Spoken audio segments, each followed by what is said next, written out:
রাতে ঘুমাতে যাওয়ার আগে যদি নিজেকে একটু সময় দেন তাহলে রাতটা শান্ত হয়, মন হালকা লাগে আর শরীর ধীরে ধীরে বিশ্রামের জন্য প্রস্তুত হয়। ঘুমানোর আগে মোবাইলটা পাশে না রেখে একটু দূরে রাখুন, যেন চোখ আর মাথা দুটোই বিশ্রাম পায় এবং মনটা আস্তে আস্তে শান্ত হয়ে আসে। চোখ বন্ধ করে ধীরে শ্বাস নিন, আবার ধীরে ছাড়ুন। শ্বাসের ওঠানামায় মন দিন, দেখবেন সারাদিনের ক্লান্তি ধীরে ধীরে কমে যাচ্ছে। মনে মনে বলুন, আজকের দিনটা যেমনই হোক আমি যথেষ্ট চেষ্টা করেছি, আমি ঠিক আছি।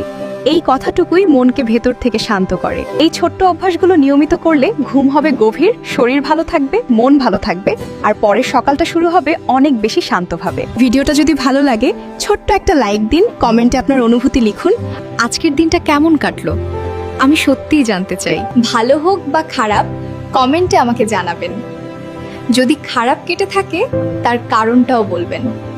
এই রাতের খোঁজ যদি ভালো লাগে আলতো লাইক দিয়ে জানাবেন। মনের কথা শেয়ার করতে চাইলে ফলো করতে ভুলবেন না। আর মনে হয় কারো কাজে লাগবে তাহলে ভিডিওটা শেয়ার করতে ভুলবে না।